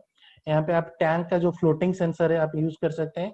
ये दोनों में आप ड्राई रन सेंसर भी यूज कर सकते हैं, जो कि पूरा चीज हम लोग को ने यहाँ पे यूज किया था। तो ये जो पूरा इंस्टॉलेशन है, इसमें क्या होता है कि सोलर पैनल का जो पॉजिटिव नेगेटिव आएगा इधर लगेगा, और मोटर से जो पंप का केबल आएगा यहाँ पे लगेगा, और टैंक से आएगा आपका फ्लोटिंग सेंसर यहाँ पे लगेगा, और ये दो प्लेस जो है ये सबमर्सिबल जो पंप जहाँ पे लोअर किया गया है वहां पे ड्राई रन सेंसर जाकर वहां पे लगेगा। तो ये पूरा प्रोसीजर यहाँ पे किया गया है। एंड उसके बाद आता है इंस्टॉलेशन ऑफ पंप। इसमें क्या होता है कि हम लोग को प्रॉपरली ऐसे क्या होता है कि अगर हम एग्जिस्टिंग पंप में काम कर रहे हैं तो एग्जिस्टिंग पंप को निकालना एक बहुत बड़ी मुश्किल का काम होता है। तो हम लोग को एक्सपर्ट प्लम्बर चाहिए, क्योंकि वो एक बार हाथ से गिर गया मतलब वो पूरा बोरवेल का सत्यानाश हो जाएगा, वो काम का नहीं रहेगा। उसके लिए बहुत भाग दौड़ करना पड़ता है निकालने के लिए। तो वो थोड़ा ध्यान रख के जब भी आप एग्जिस्टिंग पंप को निकाल रहे हो प्रॉपरली निकाले। थोड़ा वर्कफोर्स बहुत होना, मतलब वहां पे सफिशिएंट होना चाहिए, सो दैट होल्ड दैट क्या लंबा लंबा पाइप्स होते हैं उसे पकड़ना चाहिए, क्योंकि वेटेज उसका बहुत होता है। So call expert plumber to remove the existing hand pump. And उसके बाद हम लोग क्या करेंगे, अनबॉक्स करेंगे अपना जो सबमर्सिबल मोटर एंड पंप है, उसके हम फिटिंग करेंगे। इस तरह से फिटिंग किया जाता है। इसके बाद हम लोग ये जो थ्रोटल वाल्व होता है जिसमें सक्शन होता है, सक्शन साइड होता है, वहां पे हम सबमर्सिबल अपना एसडीपी पाइप कनेक्ट करते हैं, और मोटर के साथ अपना सबमर्सिबल अपना पंप का केबल भी हम लोग कनेक्ट करते हैं यहाँ पे। और हाँ, वहाँ पे आपको चेक करना है कि ये पंप ऑयल कूल्ड है या वाटर कूल्ड है। अगर वाटर कूल्ड है, वहाँ पे आपको दो साइड में नॉट बोल्ट तरफ दिया गया होगा, उसे निकालकर वाटर को पोर करना है। हम लोग को मतलब पहली बार मेरे से भी ये गलती हुआ था, हमको पता नहीं था कि वाटर कूल ऑयल कूल क्या होता है, कि मैं वाटर कूल मतलब ऑयल कूल सोच के, मतलब आपको पता भी नहीं था ऑयल कूल वाटर कूल होता क्या है। तो हम लोग ऐसे ही नॉर्मल पंप को कनेक्ट करके डाल दिए थे, जो कि 2 महीने में खराब हो गया, और जिसके ऊपर वारंटी भी हम लोग को नहीं मिला। सो आप लोग प्रॉपर्ली ये चीज ध्यान में रखिएगा, या कंपनी से पूछिएगा, क्योंकि ये मेंशन भी होता है, तो मतलब पंप का जो नेम प्लेट होता है उसमें ऑयल कूल या वाटर कूल प्रॉपर्ली मेंशन होता है, तो आप वहां से देख सकते हो। अगर आपको डाउट हो रहा है फिर भी आप कंपनी का जो भी उनका सेल्स या टेक्निकल हेड है, एक्सपर्ट है, उनसे बात कर सकते हैं। उसके बाद हम एचडीपी पाइप हम लोग कनेक्ट करने के बाद हम लोग इस तरह से पंप में उसे सबमर्सिबल मतलब बोरवेल में डालते हैं। बोरवेल में डालने से आपको बोरवेल में डाल के उसके बाद हम लोग फिर से अपना जो एग्जिस्टिंग हैंड पंप है उसे हम इस तरह से कनेक्ट कर देते हैं। फिर से वो जो मैं वाटर चैम्बर दिखाया था, वाटर चैम्बर रख के करते हैं, वरना हम लोग वहां से कट कर लेते हैं। देखिए यहाँ पे एक कटिंग किया गया है, वो कटिंग में लाकर इसके साथ आपका जो एचडीपी पाइप पूरा कनेक्ट कर दिया गया है, जिसके ऊपर ही ये पूरा लोअर किया गया है एचडीपी पाइप। उसके साथ आप पंप रोप यूज करोगे, नहीं तो टॉर्चन वायर यूज करेंगे, क्योंकि एचडीपी पाइप, पंप केबल और रोप ये तीनों चीज से आपका पूरा सबमर्सिबल नीचे है। तो इन तीनों को सही से और प्रॉपर सही क्वालिटी के साथ सही मटेरियल आपको देना है, अच्छा एचडीपी पाइप देना है, अच्छा रोप देना है, सो दैट पानी में थोड़ा अच्छे लॉन्ग लास्टिंग कर सके। नहीं तो आप टॉर्चन वायर भी यूज कर सकते हैं, जो सबमर्सिबल पंप वायर वो मार्केट में भी अवेलेबल है। तो इस तरह से आप फिर से आप पंप लोअर करने के बाद आप एग्जिस्टिंग पंप को आप ऐसे फिटिंग कर सकते हो, सो दैट देखिए आपका पंप भी रह गया। देखिए उसके बाद पंप भी है और यहाँ पे सबमर्सिबल का कनेक्शन भी है। तो यहाँ पे देखते हैं हम लोग प्लम्बिंग का काम क्या करते हैं। ये पंप से, सबमर्सिबल पंप से जो आउटलेट पाइप आता है वो दिया जाता है, इसमें टैंक के इनलेट में दिया जाता है, और टैंक का जो आउटलेट होता है ये आकर अपना 4-वे स्टैंड पोस्ट में दिया जाता है, सो दैट लोग आप यहाँ से भी पानी पा सकते हैं हैंड पंप यूज करके, और स्टोरेज टैंक में से आप टैप में से आप वाटर भी यूज कर सकते हो। इसमें क्या होता है कि लोग दिन में इसमें टैप से यूज करते हैं, और जो स्टोरेज होता है रात के लिए भी यहाँ से स्टोर यूज करते हैं। अगर शायद अगर रात को पानी खत्म हो गया या क्लाउडी डेज है, पंप नहीं चल रहा है, तो इसके लिए आप हैंड हेलो। अरे सत्यम, जोशी बाबा, जोश में हेलो। मतलब। हाँ हाँ हाँ, बोलो बोलो। हाँ, देन उसके बाद क्या होता है कि पूरा काम खत्म होने के बाद मैं जैसे बोला था, आखिर में ये जो प्लेस होता है ये खाली नहीं छोड़ते हैं हम लोग, इसे पूरा कंक्रीट से भरते हैं और प्लास्टरिंग करते हैं। उसके बाद ये जो प्लेस भी होता है इसे भी कंप्लीट प्लास्टरिंग करके यहाँ से लोग पानी भी ले सकते हैं। And this is the final structure, and this is the final base structure, and this is the final. आपका क्या है कि जो पानी 4-वे स्टैंड पोस्ट होता है इसमें फाइनल स्ट्रक्चर ये होता है। तो ये सब काम करने से पहले हम लोग को सेफ्टी मेजर्स बहुत ही इंपॉर्टेंट होता है, क्योंकि ऊपर कोई काम कर रहा है, रेंच बीट रहा है या अपना हामर यूज कर रहा है, तो हाथ से अगर फिसल गया, नीचे अगर कोई नहीं होना चाहिए, क्योंकि क्या होता है कि गांव में जब आप लगाते हो तो वहाँ पे बच्चे या बूढ़े सब आकर साइड में देखते रहते हैं। तो क्या होता है कि अगर हाथ से फिसल जाता है तो नीचे गिर सकता है, किसी के सर पे लग सकता है। तो ये सब चीज बहुत ही प्रैक्टिकली आपको ध्यान देना पड़ता है कि साइट के लोकेशन में अगर आप इस तरह से कुछ बोर्ड बना लोगे या कुछ अपना कुछ भी एक क्या नो एंट्री का बोर्ड लगा के आप ये कर सकते हो, तो एक वो प्रोफेशनल इंस्टॉलेशन की तरह भी लगेगा और एक सही बेस्ट प्रैक्टिसेस के अंडर भी आ जाता है वो। तो सेफ्टी बेल्ट यूज करना चाहिए, क्योंकि अगर आप हाइट में पैनल इंस्टॉल कर रहे हो कहीं कुछ भी हो सकता है, तो उसमें यूज करना है। आपका कैप भी यूज करना है, और अगर वेल्डिंग कर रहे हो क्या अगर कुछ भी अगर कर रहे हो तो ग्लासेस यूज करना चाहिए, ग्लोव्स यूज करना चाहिए, और अपना जो शूज भी यूज करना चाहिए। क्योंकि अगर आप नो सेफ्टी मतलब no safety and no injury, अगर आप सेफ्टी को सही से जानते हो ना आपका इंजुरी नहीं होगा। And the most important thing is nothing is more important than life, so take proper safety measures before doing any type of project. so ये तो हो गया कंप्लीट, ये जो बात हो गया अपना कैसे काम होता है, क्या क्या इंस्ट्रूमेंट्स लगता है, किस तरह से लगता है, किस तरह से हम लोग साइजिंग करते हैं। द थिंग इज दैट ये तो मैं बता दिया, बाकी ये काम मिलेगा कहाँ, इसके लिए मैं थोड़ा सा रिसर्च किया हूँ।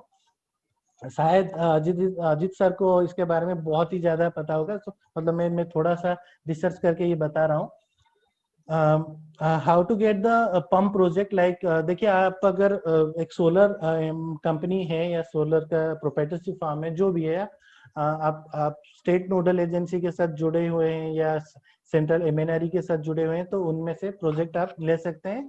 अगर आप मतलब रजिस्टर्ड वेंडर है तो एमएनआरई में जो भी टेंडर निकलता है पार्टिसिपेट कर सकते हैं। अगर आप स्टेट नोडल एजेंसी में रजिस्टर्ड है तो टेंडर जो भी निकलता है उसमें से भी कर सकते हैं। अगर आप किसी में रजिस्टर्ड नहीं है, जैसे कि एमएसएमई आईएसओ इस तरह से सर्टिफाइड है, कोई कोई गवर्नमेंट ऑर्गेनाइजेशन रहता है कि वो स्टेट नोडल एजेंसी को काम नहीं देते, वो इंडिपेंडेंटली अपना काम करते हैं। जैसे कि अपना RWSS department, rural water supply and sanitation department हो गया, एग्रीकल्चर डिपार्टमेंट हो गया, forest department, rural development, panchayat Raj, MP LAD and MLA LAD, ZP fund, जिला परिषद का जो फंड होता है, ये लोग जब भी ये जो डिपार्टमेंट, ये जब लोग टेंडर निकालते हैं, वो स्टेट नोडल एजेंसी को नहीं देते हैं। कोई कोई देता है, कोई कोई नहीं देते हैं, और खुद से निकालते हैं। और उनको वहां पे क्या कि देखिए पूरा स्पेसिफिकेशन चेक करना है, technical specification and commercial specification जो भी होता है उनका प्रॉपर्ली चेक करना होता है। वहाँ पे क्या होता है कि हम लोग को देखा जाता है कि MSME का सर्टिफिकेशन चाहिए या अपना ISO का सर्टिफिकेशन चाहिए। तो ये सब बेसिक सर्टिफिकेशन है। MNRE स्टेट नोडल एजेंसी में अगर रजिस्टर करना है थोड़ा बहुत दिक्कत हो सकता है, मगर MSME ISO इसमें तो नहीं होना चाहिए मुझे जितना पता है। तो ये सब चीज रजिस्टर करके इन डिपार्टमेंट में से आप भी काम निकाल सकते हैं, आप काम कर सकते हैं। और tender called by block office, जितना भी हमारा ब्लॉक ऑफिस है, जितना डिस्ट्रिक्ट में अगर 5 ब्लॉक 6 ब्लॉक होता है, उस ब्लॉक से भी टेंडर निकलता है, उसमें भी आप पार्टिसिपेट कर सकते हो। तो वो जानने के लिए आपको कनेक्ट करना पड़ता है JE से, BDO जो जूनियर इंजीनियर होता है, जो ब्लॉक डेवलपमेंट ऑफिसर्स होते हैं, कलेक्टर से भी, सरपंच लोग जो होते हैं उन लोगों से भी कनेक्ट करके आपको पता चल सकता है, क्योंकि वो लोग बता सकते हैं उनके गांव में क्या एक्शन प्लान आ रहा है। क्वार्टरली एक्शन प्लान बनता है, तो वहाँ पे क्या कितना काम आता है, कौन सा काम क्या करना है, उसका पूरा डिटेल्स वहाँ पे उन लोगों को पता होता है। VLW जो होते हैं, विलेज लेवल वर्कर्स होते हैं, जो कि सरपंच एंड BDO के अंदर, मतलब ब्लॉक और सरपंच के अंदर एक मतलब बीच में रहकर काम करते हैं विलेज लेवल में। एंड ऑल्सो अगर आप गवर्नमेंट में पार्टिसिपेट नहीं करना चाहते हैं, क्योंकि गवर्नमेंट में बिल्स का इशू होता है, ये होता है, आपको अगर सही नहीं लग रहा है, तब NGOs के ऊपर भी काम कर सकते हो, क्योंकि NGOs and CSR activity, CSR head जो भी कंपनीज है, CSR एक्टिविटीज के अंदर NGOs भी अपने पंप्स एंड ऑल के काम करते हैं, आप उनसे भी काम कर सकते हो। आपका जो भी अगर इनोवेटिव आइडियाज एंड अप्रोच है, आप NGOs को भी प्रपोज कर सकते हो, सो दैट आपके आइडिया वो इम्प्लीमेंट करेंगे अगर उनको फिजिबल और सही लगा तो। एंड उसके बाद प्राइवेटली भी आप लोग अप्रोच कर सकते हो, एग्रीकल्चरल लैंड जिसके पास है, फार्म हाउस जिसका है, पर्सनली जो एग्रीकल्चरल ये करते हैं, जिसका फार्म हाउस है जहाँ पे इलेक्ट्रिसिटी का सप्लाई नहीं है, आप लोग प्राइवेटली भी वो सब चीज आप बोल सकते हैं। So thank you, this is all about like special thanks to Ajit sir giving me this opportunity. भाई कसम से एकदम well done खान साहब कसम से great दिल great खुश हो गया। Well done. sir itna beautifully itna beautifully so minutely he covers it. This is great, I love it, really I Sir, love it's it. really awesome. Thank you sir, thank Yes, you sir. So much sir, Ashish, Really it great, is sir. great. Good job, Great, sir. great. Good. Thank you job. So much sir, thank you so much. Thank you Ashish. हाँ, Thank अभी you, sir. मैं अभी इसी में declare कर देता हूँ, तुम अपने ये पूरे ब्रांडिंग के साथ मैं तुम्हारा ये Sir. पूरा ये प्रेजेंटेशन का मैं अलग से एक बार मैं अभी बोलने वाला था सर। हाँ, और इसका एक पूरा सीरीज में डालूंगा with proper branding from your side, ठीक है? Thank you sir, thank you sir, thank you so much. Declaration है। वेरी गुड, एकदम दिल खुश हो गया। अभी निशित बाबा Thank you, किधर? sir. निशित, कुछ क्वेश्चन बाकी रह गए क्या आपके दिमाग में? अभी आप पूछो। नहीं सर, हम बोला उनको जो टोटल हेड है ना, वो हेड हाँ। को काउंट करेंगे क्या से पॉइंट नीचे जो पाम देखिए सर, निशित जी वाटर का जो हेड होता है ना, देखिए यहाँ पे मोटर लगा हुआ है, ये जो देख पा रहे हो ना आप ये देख पा रहे हो ना मैं जो दिखा रहा हूँ? हाँ हाँ हाँ हाँ हाँ हाँ। इसके ऊपर से ही हेड कैलकुलेट होता है, क्योंकि पानी आपका यहाँ से ही ऊपर खींचता है, ठीक है ना? तो यहाँ हाँ। से ही आपका पूरा हेड कैलकुलेट किया जाता है। देखिए पानी ऐसे ऊपर गया, ये अपना वर्टिकल हेड हो गया, हाँ हाँ। ये अपना वर्टिकल हेड हो गया। और पानी स्टोर होगा यहाँ पे एक बेंड लगेगा और यहाँ पे आएगा, यहाँ पे और एक बेंड लगेगा, यहाँ पे स्टोर होगा। तो ये जो है ये हॉराइजेंटल हेड होता है। पानी का जो नेचर होता है क्या है कि वो नॉर्मली हॉराइजेंटली में वो उतना फोर्स नहीं होता है, वो अपना ऐसे ही नेचुरली फ्लो करता है। फिर भी हम लोग 10 मीटर में 1 मीटर का हेड लॉस कैलकुलेट करते हैं। बाकी आपको वर्टिकल जो हेड जो होता है वो पूरा लेना पड़ता है, vertical head plus horizontal head total मिलाकर। और ये जो बेंड्स होता है ना, ये आपको फ्रिक्शन लॉस का एक टेबल आता है। तो ये कितना 90 डिग्री बेंड है, कितना बेंड है, उसका लॉस कितना है, वो पूरा वो टेबल में आपको मिल जाएगा। सो एग्जैक्ट कैलकुलेशन के लिए आपको फ्रिक्शन लॉस टेबल को फॉलो करना है। फिर भी मैं बोलूंगा कि आप थोड़ा हायर साइड में देखिएगा, सो दैट आपके लिए भी सही रहेगा सर। सर इसमें कोई नॉन रिटर्न भाल्व नहीं लगेगा ना सर? नहीं सर, नॉन रिटर्न भाल्व तो इसमें नहीं लगता है। और सर आप जो वो बोरिंग का अंदर जो 2 पाइप दिखा है, एक में जो हैंड पंप लगाया, हाँ। उसमें कोई भाल्व नॉन रिटर्न भाल्व नहीं यूज होगा? उसमें भी नहीं होगा? उसमें सिलेंडर लगता है सर। जैसे आप नॉर्मल हैंड पंप देखे होंगे ना, आखिर हाँ। में एक सिलेंडर लगता है जिसमें से पानी खींचता है। आप हैंड से अगर प्रेस करोगे तो पानी निकलता है। अच्छा। हेलो, वही लगता है, वही लगेगा। अगर आपको क्लाउडी डेज रहता है या अगर रात में अगर पानी की जरूरत होता है तो आप वहां से भी निकाल सकते हैं सर। ठीक है सर। और सर बाकी कुछ भी डाउट होगा तो मेरा कांटेक्ट नंबर तो है, मतलब ग्रुप में, मुझे पूछ सकते हैं। Okay sir, thank you sir. अभी इस टॉपिक के ऊपर और कुछ पूछना है? मुझे तो नहीं लगता कि सर अजीत बोल रहा हूँ। हाँ अजीत, आशीष भाई ने sir explained very well sir. वो तो मतलब आप बोल दिए, मैंने एक्चुअली बोलने वाला था कि सर सोलरिस मैं पैसा में एक्चुअली ये पूरा वीडियो एडिट करके डाल दीजिए। आपने पूरा बोल दिए कि पूरा ब्रांडिंग करके मैं पूरा दिलवा दूंगा। तो that's really awesome. Thank you Ajit भाई, थैंक यू। आशीष भाई मैं आपसे ये पूछना चाहता हूँ, देखिए सारा तो आपने बता दिए, बस लोगों को बता दीजिए थोड़ा जो site analysis from beginning to the end कितना दिन लगता है और कैसे आप अप्रोच करते हो। जैसे आप बोले कि जितना भी बड़ा गवर्नमेंट या जो भी बीडीए सॉरी एमपी लैड या एमएलए लैड या जो भी विलेज लेवल वर्कर्स या कोई भी, तो कैसे आप अप्रोच करते हो so that everyone can be aware of कि हमें ऐसे अप्रोच करना है, या आपको कैसे पता चला और कितना दिन लगता है ये, और चैलेंजेस तो ऑब्वियसली आया होगा बट कितना दिन लगता है और कैसे अप्रोच करते हो? देखिए अजीत भाई, चीज ये है कि ऑन साइट एनालिसिस जो होता है वो जब आपको अगर वर्क ऑर्डर वंस इशू हो जाता है, अगर आप टेंडर में काम कर रहे हो, अगर आपका L1 आ गया या L2 आ गया, जैसे भी आप अगर टेंडर निकल जाता है, आपके नाम पे वर्क ऑर्डर निकल जाता है, तो आपको देखिए क्वांटिटी के ऊपर होता है। आपको हर साइट में एक साइट का एनालिसिस होता है जो कि आपको हार्डली 2-3 आवर्स में पता चल जाता है। और बाकी ये सब जो भी चीज आपको मैं बता रहा हूँ, शैडो एनालिसिस एंड इरेडियंस और इसे छोड़कर बाकी जो भी चीज है ये आपको ब्लॉक में से निकल जाएगा। आप ब्लॉक में से वहां पे हर गांव में कितना बोरवेल लगा हुआ है, कौन सा बोरवेल कितना खोदा गया है, किसका यील्ड कितना है, पूरा इंफॉर्मेशन वो निकल जाएगा ब्लॉक ऑफिस से। तो उसके बाद आप सिविल काम करोगे, उसके बाद 5 दिन छोड़ोगे। तो अगर एक काम में पकड़ लेता हूँ, ये ओवरऑल चीज 8 से 10 दिन के अंदर हो जाना चाहिए। पूरा मटेरियल प्रोक्योरमेंट के साथ जब आप साइट एनालिसिस करोगे, साइट एनालिसिस हो गया डे 1 में, आपको पता चल गया कि इतना इतना ये रिक्वायरमेंट है, 1 HP का पंप चाहिए, इतना SDP पाइप चाहिए, यहाँ तक पानी जाएगा, आपको पूरा इंफॉर्मेशन आ गया। तो आप उस हिसाब से मटेरियल प्रोक्योर कर सकते हैं। आप मटेरियल प्रोक्योरमेंट के लिए ऑर्डर कर देंगे आप वहाँ पे। तो आशीष भाई हाँ, वो क्या सबको बोल दीजिए 1 HP के लिए कितना कॉस्टिंग आपको मतलब लगता है, सो दैट मतलब एवरीवन कैन। देखिए 1 HP जो पंप होता है DC का डिफरेंट कॉस्टिंग के साथ आता है।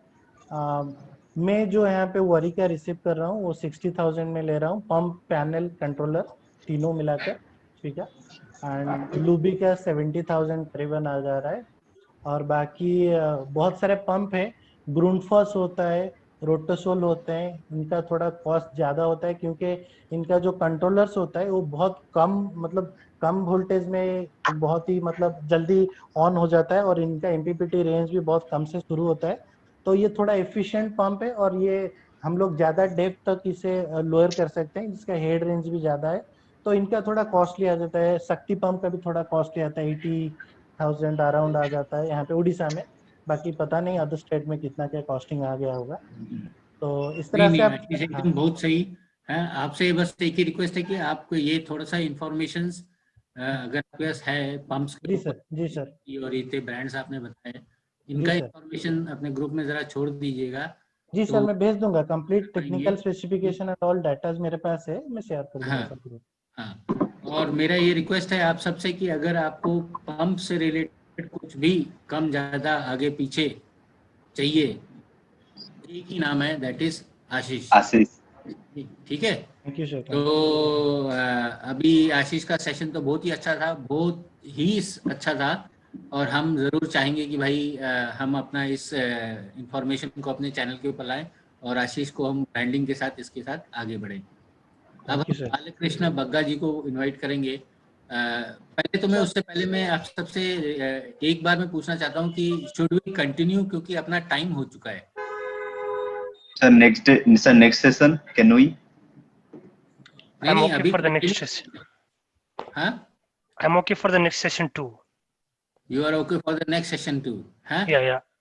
Okay, नहीं ये तो आपको ये तो देने वाले की बात है, लेने वाले अगर रेडी हैं तो आप देने वाला भी रेडी है। खान साहब, Nishedh, Raza, Sachin, Sanjay, Satyam Joshi. Yes sir, next day there will be okay. Next day okay. Khan साहब आपका? भाई डेमोक्रेटिक कंट्री है, जो पब्लिक बोलेगी वही करेंगे हम। चलिए, उससे पहले मैं आपको बता दूं कि भाई अगर आपके पास टी शर्ट्स आ चुके हैं, वो फोटोग्राफ लो, हाँ, सोशल मीडिया में भी पोस्ट करो। हमने आपको फेसबुक का मेरा लिंक भी भेजा हुआ है, अपना इंस्टा का भी लिंक भेजा हुआ है। जो लोग इसमें एक्टिव हैं वो लोग कनेक्ट हो जाओ, आगे जाके सोशल मीडिया में बहुत काम आने वाला है। मैं सोशल मीडिया के ऊपर इसलिए एम्फेसिस कर रहा हूँ क्योंकि आगे जाके मैं और भी सोशल मीडिया के ऊपर एक्टिविटीज करने वाला हूँ, जिससे कि आप सबका भी कुछ न कुछ तो भला होगा ही। तो आपका प्रेजेंस जरूरी है। बाकी जो है एक्टिविटीज, उसमें कुछ न कुछ तो उला ढोल करते रहना चाहिए। ठीक है, तो अभी अभी है एक्चुअली क्या कि अपना जो डेट्स हैं, हाँ, वो ऑलरेडी बुक्ड होती हैं। हाँ, बुक्ड इन द सेंस आप भी जानते हैं कि भाई अपना ट्रेनिंग कैलेंडर मतलब कि जो अपने गेस्ट स्पीकर्स होते हैं उनके साथ अपना शेड्यूल फाइनल होता है। तो आज का दिन था जो हमारे पास खाली था, और जो नेक्स्ट है वो अपना कम्युनिकेशन टावर्स के ऊपर जो है वो रहेगा।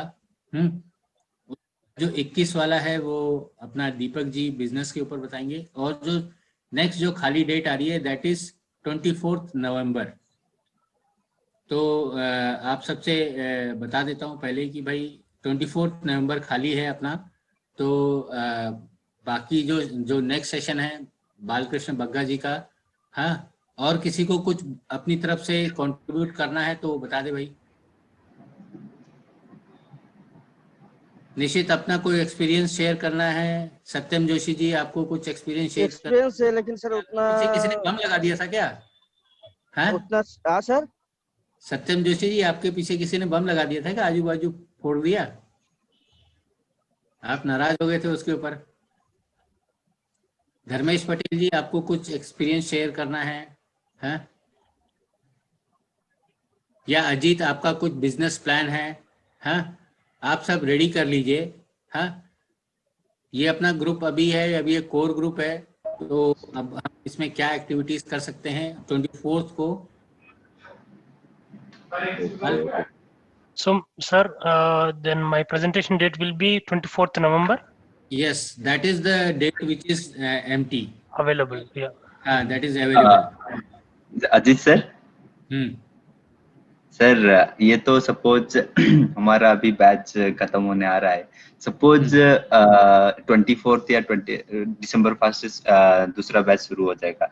सपोज कुछ भी अगर प्लान होगा या कुछ भी होगा, अगर सारे जितने भी लोग इधर 30 पार्टिसिपेंट्स है, इफ एवरीवन एग्रीज, सपोज एक फिर से एक सेशन शुरू करना चाहते हैं तो सर हो सकता है, मतलब जैसे आपका ट्यूसडे हमारा है, थर्सडे, सैटरडे, संडे, तो सब चाहेंगे कि वेडनेसडे को एक सेशन करेंगे, जो कोई भी एक आइडिया या जो भी प्लान शेयर कर सकता है आफ्टर मतलब फ्रॉम दिसंबर ऑनवर्ड्स। कोई दिक्कत नहीं अजीत, मेरा उसके लिए भी प्लान है, और मेरे गुड आइडिया टॉपिक्स हैं। हाँ, मेरे कई टॉपिक्स हैं, मतलब कि जैसे अभी मैं वो बैटरी वाली मैडम से बात किया है। हाँ, she will also come, lithium ion के ऊपर पूरा इंफॉर्मेशन देगी। फिर उसके ऊपर अपना एलए वालों से बात किया है, वो एलए के ऊपर पूरा लेके आएंगे। और भी कई एप्लीकेशंस हैं, कई डेवलपमेंट्स हैं जो मार्केट में हुए हैं। BIS अप्रूव्ड इन्वर्टर्स मार्केट में आ चुके हैं। तो ये सब के ऊपर भी अभी मैं अलग अलग एक्सपर्ट्स को लाऊंगा। जिस दिन कोई बड़ा एक्सपर्ट आया, मुझे लगा कि that everyone should join this, I will make sure that हर एक के पास वो इंफॉर्मेशन जाए और वो सब उसमें पार्टिसिपेट करें। आप उस बात की टेंशन मत लो। जी सर, ओके, थैंक यू। ठीक है, तो चलें। अच्छा बालकृष्ण, सॉरी आज का session. It's okay. I should say sorry since I come late. नहीं, लेकिन आज आशीष ने समा बांध दिया। नहीं, एक्सप्लेन रियली वेल, मानना पड़ेगा। थैंक यू भाई, thank you. Thank you so much भाई। Okay, good night. Good night.